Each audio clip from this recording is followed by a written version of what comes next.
ശോഭാ സുരേന്ദ്രൻ കേരളത്തിലെ BJP ഇങ്ങനെ എന്താവുമെന്നറിയാത്ത അവസ്ഥയിലേക്കാണ് നിൽക്കുകയാണ്. അപ്പോഴാണ് ശോഭാ സുരേന്ദ്രൻ വരണം എന്ന് ഒരു ഭാഗത്ത് അണികളുടെ ഒരു മുറവിളിയുണ്ട്. അപ്പോൾ അവർ വന്നാൽ എന്തെങ്കിലും മാറ്റം സംഭവിക്കുമെന്ന് തന്നെയാണ് അണികൾക്കിടയിലെ വിശ്വാസം. ആ സമയത്താണ് ശോഭ ഒരു പോസ്റ്റ് ഇടുന്നത്. അമിത്ഷായെ കണ്ടുകൊണ്ട് ഒരു പോസ്റ്റ് ഇട്ടിട്ടുണ്ട്. അതിൽ പറയുന്നത്, കേരളത്തിലെ BJPയെ മുന്നോട്ട് നയിക്കാൻ എനിക്ക് കൂടുതൽ കരുത്തും ആത്മവിശ്വാസവും പകരുന്നതാണ് ഈ കൂടിക്കാഴ്ച എന്നാണ് പറഞ്ഞിരിക്കുന്നത്.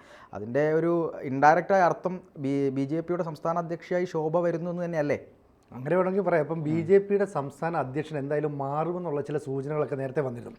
പിന്നീട് പറഞ്ഞു, അല്ലെങ്കിൽ BJPയുടെ സംസ്ഥാന അധ്യക്ഷനായ K. സുരേന്ദ്രൻ അദ്ദേഹത്തിൻ്റെ പ്രവർത്തനങ്ങളൊക്കെ തൃപ്തികരമാണ്, വേണമെങ്കിൽ നിലവിൽ ആ സ്ഥിതി തന്നെ തുടരാം എന്നുള്ള രീതിയിലും അഭ്യൂഹം ഉയർന്നു. മാത്രമല്ല, ശോഭാ സുരേന്ദ്രനും ഈ K. സുരേന്ദ്രനും തമ്മിൽ എന്തൊക്കെയോ വലിയ പ്രശ്നങ്ങളാണ്, ഇവർ തമ്മിൽ വലിയ ഇഷ്യൂസ് ഒക്കെ ഉണ്ടെന്നൊക്കെയാണ് പറഞ്ഞത്. എന്നാൽ പാലക്കാട്ടെ തെരഞ്ഞെടുപ്പിനൊക്കെ ശേഷം മാധ്യമങ്ങളെ കണ്ട K. സുരേന്ദ്രൻ ശോഭാ സുരേന്ദ്രൻ്റെ പ്രവർത്തനം തൃപ്തികരമായിരുന്നെന്നും അവർ നല്ല പ്രകടനമാണ് കാഴ്ചവെച്ചതെന്നും ഒക്കെ പറഞ്ഞു ഈ തെരഞ്ഞെടുപ്പ് പ്രചരണ വേളയിൽ. ശോഭാ സുരേന്ദ്രൻ തിരിച്ചും പറഞ്ഞു, കാരണം പറയാനുള്ളതെല്ലാം സംസ്ഥാന അധ്യക്ഷൻ പറഞ്ഞിട്ടുണ്ട്, എനിക്ക് പ്രത്യേകിച്ചൊന്നും പറയാനില്ല, എൻ്റെ പ്രവർത്തനത്തെ അദ്ദേഹം അഭിനന്ദിക്കുകയും ചെയ്തിട്ടുണ്ട് എന്നൊക്കെ പറഞ്ഞു. അപ്പോൾ ഇവർക്കിടയിൽ എന്തെങ്കിലും ഒരു പ്രശ്നമുണ്ടെങ്കിൽ അത് മഞ്ഞുരുകളുടെ കാലം കൂടെ കഴിഞ്ഞു. അങ്ങനെയാണെങ്കിൽ ശോഭാ സുരേന്ദ്രൻ തലപ്പത്തേക്ക് ഉയർന്നു വരേണ്ടതിൻ്റെ ഒരു സാധ്യത കാണുന്നുണ്ട്. കാരണം BJP ദേശീയ നിർവാഹക സമിതിയിലെ അംഗം കൂടിയാണ് ശോഭാ സുരേന്ദ്രൻ. അതുകൊണ്ടാണ് ശോഭാ സുരേന്ദ്രൻ ഇപ്പം ഡൽഹിയിൽ പോയി അമിത്ഷായെ കാണുന്ന ഒരു സാഹചര്യം ഉണ്ടായത്. എന്നിട്ട് പറഞ്ഞത്, ഇന്ത്യ കണ്ട ഏറ്റവും മികച്ച ആഭ്യന്തരമന്ത്രി, അല്ലെ ഏറ്റവും പവർഫുള്ളായ ആഭ്യന്തരമന്ത്രി സർദാർ വല്ലഭായ് പട്ടേലായിരുന്നു. അദ്ദേഹത്തിന് ശേഷം ഇത്രയും കരുത്തനായ മറ്റൊരു ആഭ്യന്തരമന്ത്രി ഇല്ല. അങ്ങനെയുള്ള അമിത്ഷായുമായി ഞാൻ കൂടിക്കാഴ്ച നടത്തി. അപ്പം ആ വാക്കുകളിൽ വല്ലാത്തൊരു ആത്മവിശ്വാസം സ്ഫുരിക്കുന്നുണ്ട്. തനിക്ക് ഈ അമിത്ഷായുമായി കൂടിക്കാഴ്ച നടത്തണമെങ്കിൽ ഒരുപക്ഷെ ശോഭാ സുരേന്ദ്രനെ വിളിച്ചു വരുത്തിയതുമാകാം. മാത്രമല്ല, നരേന്ദ്രമോദി സർക്കാരിൻ്റെ തോളോട് തോൾ ചേർന്ന് പ്രവർത്തിക്കാനുള്ള വലിയ ആത്മവിശ്വാസം അദ്ദേഹം പകർന്നു നൽകി. അപ്പോൾ എന്തോ ഒരു സൂചന നൽകിയെന്നുണ്ടല്ലോ. അപ്പോൾ ഇവിടെ ഈ വാക്കുകൾക്കിടയിലൂടെ നമ്മൾ വായിച്ചല്ല, വരികൾക്കിടയിലൂടെ അല്ല, ഈ ശോഭാ സുരേന്ദ്രൻ ഒരുപക്ഷെ സംസ്ഥാന അധ്യക്ഷ പദവിയിലേക്ക് വന്നാലോ? ഇപ്പൊ കേരളത്തെ സംബന്ധിച്ചിടത്തോളം കോൺഗ്രസിലായിക്കോട്ടെ അല്ലെങ്കിൽ CPM-ലോ CPI-ലോ ആയിക്കോട്ടെ, ഒരു വനിതാ നേതാവും അധ്യക്ഷ പദവിയിലേക്ക് വന്നില്ല. ഇതുവരെ ഇത്രയും കാലമായിട്ട് വരാൻ സാധിച്ചില്ല. BJP അതിൻ്റെ ഏതാണ്ടൊരു ബാല്യമൊക്കെ കടന്ന് ശൈശവത്തിലേക്ക് എത്തുന്നതേ ഉള്ളൂ. ആ സമയത്ത് തന്നെ BJP ഇപ്പം വലിയ മുന്നേറ്റങ്ങൾ നടത്തുന്നു. തുടർച്ചയായി ഇടത് സർക്കാർ ഒരു സംസ്ഥാനം ഭരിച്ചാൽ ഉണ്ടാകാവുന്ന എല്ലാ ജനവിരുദ്ധമായ നടപടികളും അവർ ചെയ്തു കഴിഞ്ഞു. ജനങ്ങൾക്കിടയിൽ അവർക്കെതിരായ ഒരു വികാരവും ഉണ്ടായി കഴിഞ്ഞു. അപ്പോൾ ഇടതുപക്ഷത്തിനെതിരായ ഒരു വികാരം ഉണ്ടാകുമ്പോൾ അടുത്ത ഓപ്ഷൻ അവർ തേടും. അവരുടെ ഓപ്ഷൻ UDF അല്ലെങ്കിൽ കോൺഗ്രസ് ആയിരുന്നു. കോൺഗ്രസിനുള്ളിലെ തമ്മിലടിയും അവരുടെ തമ്മിലുള്ള പടലപ്പടക്കവും കാരണം അവരെ ഡിപ്പെൻഡ് ചെയ്യാനേ പറ്റുന്നില്ല. പിന്നെ CPM-നോടുള്ള എതിർപ്പ് കൊണ്ട് കോൺഗ്രസ്സുകാരെ വിജയിപ്പിക്കും. ലോക്സഭാ തെരഞ്ഞെടുപ്പിൽ നമ്മൾ കണ്ടതാണ്. അപ്പോൾ അടുത്ത ഓപ്ഷൻ BJP ആയിരുന്നു. അപ്പോൾ BJP-യിലേക്ക് വരുമ്പോൾ സ്ട്രോങ് ആയ നേതൃത്വത്തിന്റെ അഭാവമാണ് ജനങ്ങളെ അകറ്റി നിർത്തുന്നതെന്നാണ് നേരത്തെ കണ്ടത്. അപ്പോൾ ശോഭാ സുരേന്ദ്രനെ പോലെയുള്ള ഒരു നേതാവ് വന്നാൽ എന്താ, പലരും ചോദിച്ചിരുന്നു. ശരിയാണ്, ശോഭ ഒരു ക്രൗഡ് പുള്ളറായ നേതാവാണ്. എവിടെ തെരഞ്ഞെടുപ്പിൽ മത്സരിച്ചാലും BJP-യുടെ വോട്ട് ക്രമാനുഗതമായി വർദ്ധിപ്പിക്കാൻ ശോഭാ സുരേന്ദ്രന് സാധിച്ചിട്ടുണ്ട്. അതുകൊണ്ട് തന്നെ ശോഭാ സുരേന്ദ്രന്റെ ഡൽഹി സന്ദർശനത്തെ അമിത്ഷായുമായുള്ള കൂടിക്കാഴ്ചയൊക്കെ വളരെ ഗൗരവത്തോടെ ആളുകൾ കാണുന്നുണ്ട്. മാത്രവുമല്ല, കേരളത്തിലെ BJPയെ അതിൻ്റെ പരമമായ ലക്ഷ്യത്തിലേക്ക് എത്തിക്കാനുള്ള ഒരു തൻ്റെ പരിശ്രമങ്ങൾക്കൊക്കെ വലിയ പിന്തുണ അമിത്ഷാ വാഗ്ദാനം ചെയ്യുന്നു എന്ന് പറയുന്നു. എന്നിട്ട് അമിത്ഷായുമായി നിൽക്കുന്ന ഒരു പോസ്റ്റ് ശോഭാ സുരേന്ദ്രൻ തൻ്റെ ഫേസ്ബുക്കിൽ പോസ്റ്റ് ചെയ്താണ്. അപ്പോൾ സമൂഹ മാധ്യമങ്ങളിലൂടെ ശോഭ തന്നെ ഇക്കാര്യം അറിയിക്കുമ്പോൾ ശോഭയ്ക്ക് എന്തോ ഒരു സൂചന കിട്ടുന്നു, അല്ലെങ്കിൽ ചില ഉറപ്പുകൾ ലഭിക്കുന്നു എന്നല്ലേ അതിൻ്റെ അർത്ഥം. BJP എല്ലായ്പ്പോഴും ചെയ്യുന്നത് ഞെട്ടിക്കുന്ന ചില പ്രവർത്തനങ്ങളാണ്. കാരണം അപ്രതീക്ഷിതമായിട്ട് ഒരു ഗോത്ര വിഭാഗക്കാരെ രാജ്യത്തിന്റെ പ്രസിഡന്റാക്കി മാറ്റുന്നു. എല്ലാവരും ഞെട്ടിപ്പോയില്ലേ?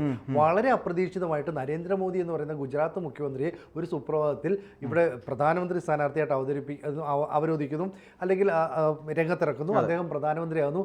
3 ടേമായിട്ട് രാജ്യം ഭരിക്കുന്നു. അപ്പം നമ്മളെ ഞെട്ടിക്കുന്ന രീതിയിൽ എല്ലാ കാലവും BJP പ്രവർത്തിച്ചിട്ടുണ്ട്. നമുക്കറിയാലോ, കോൺഗ്രസ് സർക്കാരിൻ്റെ കാലത്തൊന്നും ലഭിക്കാതിരുന്ന APJ അബ്ദുൽ കലാമിനെ പോലെയുള്ള മഹാനായ ഒരു ശാസ്ത്രജ്ഞനെ രാഷ്ട്രപതിയാക്കിയതും BJP-യുടെ കാലത്താണ്. അപ്പം BJP-ക്ക് എപ്പോഴും ഞെട്ടിക്കാനറിയാം. BJP-യുടെ അപ്രതീക്ഷിതമായ നീക്കങ്ങൾ ഈ എതിർപക്ഷത്ത് നിൽക്കുന്നവരെ എപ്പോഴും കുഴപ്പിക്കാറുണ്ട്, ബുദ്ധിമുട്ടിക്കാറുണ്ട്. ഇപ്പോൾ ശോഭാ സുരേന്ദ്രൻ എന്ന് പറയുന്ന ഒരു വനിതാ നേതാവിനെ ഒരുപക്ഷെ അധ്യക്ഷ പദവിയിലേക്ക് കൊണ്ടുവന്നാൽ അത് CPM ഉൾപ്പെടുന്ന ഇടതുപക്ഷവും കോൺഗ്രസും ഒക്കെ ഒരുപാട് വിഷമിക്കുന്ന ഒരു കാര്യമാണ്. കാരണം ഇത്രയും സ്ട്രോങ് ആയിട്ടുള്ളൊരു നേതാവ്, ശോഭാ സുരേന്ദ്രൻ്റെ പ്രസംഗത്തിൽ കേരളത്തിൽ ആകർഷകരായി വരുന്ന ആൾക്കാരുണ്ട്. സ്ത്രീകളിലെ വലിയൊരു കൂട്ടത്തെ ആകർഷിക്കാൻ സാധിക്കുന്നുണ്ട്. CPM-നുള്ളിലെ തന്നെ ആളുകൾ പറയുന്നത് ഞങ്ങളുടെ വീട്ടിലെ സ്ത്രീകൾക്ക് ശോഭാ സുരേന്ദ്രനോട് വലിയ ആരാധനയാണ്. അപ്പോൾ വാഗ്ധോരണി കൊണ്ട് ആളുകളെ ആകർഷിക്കാൻ കഴിയും.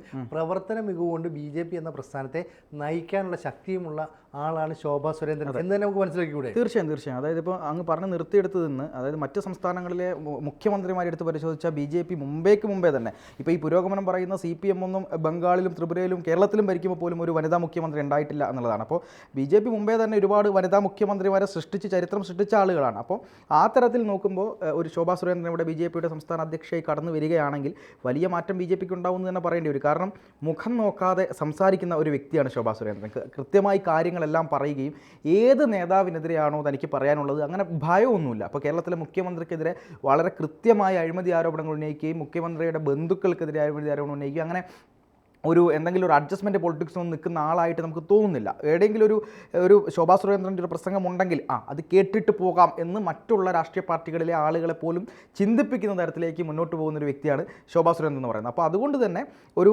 അടിത്തട്ടിലേക്ക് ഇറങ്ങി പ്രവർത്തിക്കാനും അടിത്തട്ടിലുള്ള ആളുകളെ കൂട്ടിയോജിപ്പിച്ച് മുന്നോട്ട് കൊണ്ടുപോകാനും BJPയുടെ സംഘടനാ സംവിധാനമൊക്കെ ഉടച്ച് വാർത്തുകൊണ്ട് മുന്നോട്ടേക്ക് കൊണ്ടുപോകാൻ ശോഭാ സുരേന്ദ്രൻ എന്ന് പറയുന്ന വ്യക്തിയുടെ എന്താ പറയുക ആ ഒരു പവർ, ഒരു നേതൃശേഷി നമ്മളെ അല്ലെങ്കിൽ BJP ഒരു മുന്നോട്ട് പോക്കിന് കേരളത്തിൽ വലിയൊരു ഇപ്പം തന്നെ കേരളത്തിൽ BJPക്കകത്ത് വലിയ വോട്ട് ബാങ്ക് ഉണ്ട്. സത്യത്തിൽ ഒരു നിഷ്പക്ഷരായ ആളുകളുടെയൊക്കെ വോട്ട് ബാങ്ക് ഉണ്ട്. പക്ഷേ ഇത് പോകുന്നത് കേരളത്തിലെ ഗ്രൂപ്പ് രാഷ്ട്രീയവും അതുപോലെ തന്നെ അഡ്ജസ്റ്റ്മെൻറ്റ് പൊളിറ്റിക്സ് ആണ്, KJP ആണ്, CJP ആണ് എന്നൊക്കെയുള്ള ആരോപണങ്ങൾ വരുന്നതുകൊണ്ടാണ്. അതൊരു പരിധിവരെ തടയിടാനും അതുപോലെ തന്നെ മുഖ്യമന്ത്രി പിണറായി വിജയനുമായി ബന്ധപ്പെട്ടുള്ള കേസ്, മകൾ വീണ വിജയൻ്റെ ഒക്കെ കേസുണ്ട്. ഇതിലൊക്കെ ശക്തമായൊരു നിലപാട് സ്വീകരിക്കാനും ശോഭാ സുരേന്ദ്രൻ എന്ന് പറയുന്ന BJPയുടെ സംസ്ഥാന അധ്യക്ഷയായി വരുമ്പോൾ അത് കുറച്ചുകൂടി ദൃഢമാകും എന്നുള്ള കാര്യത്തിൽ സംശയമൊന്നുമില്ല. അങ്ങനെ വരുമ്പോൾ BJPക്ക് ഒരു പുത്തൻ ഉണർവ് തന്നെ ഉണ്ടാകും അല്ലേ? BJPയുടെ സംസ്ഥാന അധ്യക്ഷ എന്നുള്ളതിനെ കുറിച്ചാണ് നമ്മൾ ചർച്ച ചെയ്തത്. ഇനി മറ്റൊരു ഓപ്ഷൻ ഇല്ലേ? എന്തുകൊണ്ട് ശോഭാ സുരേന്ദ്രനെ ഒരു കേന്ദ്രമന്ത്രി അല്ലേ കൈപിടിച്ച് ഉയർത്താവുന്നതല്ലേ? ഒരു വനിതാ നേതാവിനെ കേരളത്തിൽ നിന്ന് കേന്ദ്രമന്ത്രി പദത്തിലേക്ക് കൈപിടിച്ച് ഉയർത്തുക, അതിന് ആപ്റ്റാണ് ശോഭാ സുരേന്ദ്രൻ അല്ലേ? അവരുടെ സംഘടന മികവ്, അവരുടെ പ്രവർത്തനത്തിലുള്ള ഒരു മുന്നേറ്റം, അതുപോലെ തന്നെ ജനങ്ങളെ ആകർഷിക്കാനുള്ള കഴിവ്, ജനങ്ങൾക്കിടയിൽ അവർക്കുള്ള ജനസമ്മതി, മാത്രമല്ല നേതാക്കൾ ഏതാണ്ട് അവരെ നല്ല രീതിയിൽ പിന്തുണയ്ക്കുന്നതാണ്. ഇപ്പം ഏറ്റവും ഒടുവിൽ ഈ K. സുരേന്ദ്രൻ തന്നെ ശോഭാ സുരേന്ദ്രൻ വളരെ നന്നായി അഭിനന്ദിക്കുകയൊക്കെ ചെയ്തു. എന്നിട്ട് ശോഭാ സുരേന്ദ്രൻ ഈ പാലക്കാട്ടെ തെരഞ്ഞെടുപ്പ് കഴിഞ്ഞപ്പോൾ പറഞ്ഞത് ഞങ്ങളുടെ ലക്ഷ്യം ഇനി തൃശ്ശൂർ കോർപ്പറേഷനും തിരുവനന്തപുരം കോർപ്പറേഷനും പിടിച്ചെടുക്കുകയാണ് എന്ന് പറഞ്ഞാൽ അടുത്ത തദ്ദേശ തെരഞ്ഞെടുപ്പ് ലക്ഷ്യമാക്കി ഞങ്ങൾ പ്രവർത്തനം തുടങ്ങുന്നു. ഒരു തെരഞ്ഞെടുപ്പ് വരുന്നു, ജയവും പരാജയവും ഒക്കെ സ്വാഭാവികമാണ്. പക്ഷേ ക്രമാനുഗതമായി BJPയുടെ വോട്ട് ഉയർന്നു എന്ന് ഈ ആലത്തൂരിലേക്ക് ഒരു വോട്ടിംഗ് പാറ്റേൺ കണ്ടപ്പോൾ തന്നെ നമുക്ക് മനസ്സിലായി. അപ്പോൾ ഇത്തരത്തിൽ ഈ ഉപതെരഞ്ഞെടുപ്പിലൊക്കെ തന്നെ BJPയുടെ വോട്ട് ശതമാനം ഇങ്ങനെ ഉയർന്നു വന്നു. അങ്ങനെ ഉയർത്തിക്കൊണ്ടുവരാൻ കഴിവുള്ള ഒരു നേതാവിനെ അവർക്ക് അർഹമായ ഒരു പദവി കേന്ദ്രത്തിൽ നൽകുന്നു. അമിത്ഷാ എന്ന് പറയുന്ന ആഭ്യന്തരമന്ത്രി ഈ പറയുന്ന ശോഭാ സുരേന്ദ്രനുമായി കൂടിക്കാഴ്ച നടത്തിയാൽ അത് ആരുടെ നിർദ്ദേശപ്രകാരമായിരിക്കും? പ്രധാനമന്ത്രിയായ നരേന്ദ്രമോദി അല്ലേ? നരേന്ദ്രമോദിയുടെ വിശ്വസ്തൻ അല്ലെ മനസാക്ഷി സൂക്ഷിപ്പുകാരനാണ് നമ്മൾ അമിത്ഷായെ പറയുന്നത്. അപ്പോൾ ആദ്യം അമിത്ഷായെ പോയി കാണും. അമിത്ഷാ നൽകുന്ന ചില സൂചനകൾ, ചില ഉറപ്പുകൾ, ഇന്നതാണ് ഞങ്ങൾ നിങ്ങൾക്കായിട്ട് ഓഫർ ചെയ്യുന്നത്, ഞങ്ങൾ നിങ്ങളെ ഇങ്ങനെയാണ് കാണുന്നത് എന്ന് പറഞ്ഞാൽ നിങ്ങൾ ഉടനെ മാധ്യമങ്ങളിലൂടെ അത് വിളിച്ചു പറയാനൊന്നും നിൽക്കണ്ട. അപ്പോൾ ഒരു കേന്ദ്രമന്ത്രി പദവി അല്ലെങ്കിൽ ഒരു സഹമന്ത്രി പദവി ശോഭാ സുരേന്ദ്രനിലേക്ക് എത്താൻ വലിയ താമസമില്ല. ഇനി അതൊന്നുമല്ല, വനിതാ കമ്മീഷൻ പോലെയുള്ള ദേശീയ ഒരുപാട് സമിതികളുണ്ടല്ലോ, അതിലേക്ക് ഒരു സ്ഥാനത്തേക്ക് കൊണ്ടുവരാം. അപ്പോൾ ശോഭാ സുരേന്ദ്രൻ്റെ ഇക്കാലത്ത് അത്രയും പ്രവർത്തന മികവ് പരിഗണിച്ച് അവർക്ക് അർഹമായ എന്തോ ഒരു പരിഗണന നൽകുന്നു എന്ന് പറഞ്ഞാൽ അത് നാളെയോ മറ്റന്നാളോ നൽകണമെന്നില്ല. കാരണം ഒരു വർഷത്തിൽ താഴെ തദ്ദേശ ഭരണ തെരഞ്ഞെടുപ്പിന് ഇനി സമയമുള്ളൂ. ആ തെരഞ്ഞെടുപ്പിന് ജനങ്ങളെ സംഘടിപ്പിച്ച് മുന്നോട്ട് കൊണ്ടുപോകണം. ഇപ്പോൾ BJPയുടെ കേരളത്തിലെ പ്രശ്നം എന്ന് പറയുന്നത് താഴെ തട്ടിലുള്ള പ്രവർത്തനം വളരെ കൃത്യമാണ്. അതായത് സിസ്റ്റമാറ്റിക്കായിട്ട് BJP പ്രവർത്തിച്ചു വരുന്നു. പക്ഷേ മുകൾ തട്ടിലേക്ക് വരുമ്പോൾ നേതാക്കളാകാനായിട്ട് ചിലർ മത്സരിക്കുകയും അവർ ചില സ്വാർത്ഥ താല്പര്യങ്ങൾക്ക് വേണ്ടി വിട്ടുവീഴ്ചകൾക്ക് വഴങ്ങുകയും ചെയ്യുന്നു എന്നാണ് ആരോപണം. ഇത് ദേശീയ തലത്തിൽ നിന്ന് കൃത്യമായ റിപ്പോർട്ടുകൾ താഴെ തട്ടിലേക്ക് എത്തിക്കുകയും സംസ്ഥാന നേതൃത്വം ഇനി ജില്ലാ നേതാക്കളെ, അതായത് ഓരോ BJPയുടെ ജില്ലാ പ്രസിഡന്റുമാരുണ്ടല്ലോ, അവരെ പോലും നിശ്ചയിക്കുന്നതിൽ കൃത്യമായ മാനദണ്ഡങ്ങൾ പാലിക്കണമെന്നും പറയും. അപ്പം അടിത്തട്ടിൽ ഒരു സിസ്റ്റമാറ്റിക്കായി പ്രവർത്തനം നടത്തുന്ന BJPയെ നയിക്കാൻ അതേ ലെവലുള്ള അതേ എന്താ പറയുക ഒരു വൈബുള്ള നേതാക്കളെ കൊണ്ടുവന്നു കഴിഞ്ഞാൽ തദ്ദേശ തെരഞ്ഞെടുപ്പിൽ വലിയ മാറ്റങ്ങളുണ്ടാവും. അപ്പോൾ ശോഭയോട് പറയുകയാണ്, നീ തൃശ്ശൂരും തിരുവനന്തപുരവും ഒക്കെ കോർപ്പറേഷനോടൊന്ന് പിടിക്കുക, പാലക്കാട് നമ്മുടെ ഉണ്ടല്ലോ, പന്തളം നഗരസഭ ഉണ്ടല്ലോ, ഇതൊക്കെ ഒന്ന് വെച്ച് നമ്മളൊന്ന് മുന്നേറിയാൽ നിങ്ങൾക്ക് അർഹമായ ഒരു പദവി ഉണ്ടാകും. ഒരു ഓഫർ ആണെങ്കിലോ. അപ്പോൾ പ്രധാനമന്ത്രി നരേന്ദ്രമോദിയുടെ നിർദ്ദേശപ്രകാരം അമിത്ഷായുമായി കൂടിക്കാഴ്ച നടത്തുന്നു. എന്നിട്ട് പറയുന്നു, ഈ സർദാർ വല്ലഭായ് പട്ടേലിന് ശേഷം ഇത്രയും ശക്തനായ ആഭ്യന്തരമന്ത്രിയെ എനിക്ക് നേരിട്ട് കാണാൻ കഴിഞ്ഞത് എൻ്റെ പ്രവർത്തനങ്ങൾക്ക് ഊർജ്ജം പകരുകയാണ്. മാത്രമല്ല കേരളത്തിലെ BJPയുടെ ലക്ഷ്യത്തിലേക്ക്, അല്ലെ ഞാൻ കണ്ട സ്വപ്നത്തിലേക്ക് നടന്നെടുക്കാനുള്ള എല്ലാ ഉത്തേജനവും തന്നിട്ടുണ്ട്. അപ്പം നരേന്ദ്രമോദി സർക്കാരിൻ്റെ കരങ്ങൾക്ക് ശക്തി പകരുന്ന രീതിയിലുള്ള ഒരു കൂട്ടായ്മ ഞങ്ങൾ രൂപപ്പെടുത്താൻ പോകുന്നു. കൃത്യമായ ചില സൂചനകൾ നൽകുന്നു.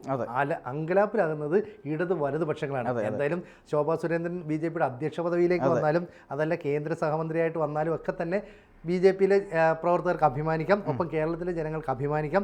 അത് BJPക്ക് വലിയൊരു മുന്നേറ്റവുമാകുമെന്ന് നമുക്ക് പ്രതീക്ഷിച്ചുകൂടെ? തീർച്ചയായും. എന്തായാലും BJPക്ക് അതൊരു വലിയ മുന്നേറ്റമാകും. അർഹമായൊരു സ്ഥാനം, ഒരു പരിഗണന BJP എന്തായാലും ശോഭാ സുരേന്ദ്രന് കാത്തുവെച്ചിട്ടുണ്ട്. അതെന്താണ് എന്നുള്ളത് വലിയ ട്വിസ്റ്റ് അതിൽ നിൽക്കുന്നുണ്ട്. എന്തായാലും അത് നമുക്ക് കാത്തിരുന്ന് കാണാം.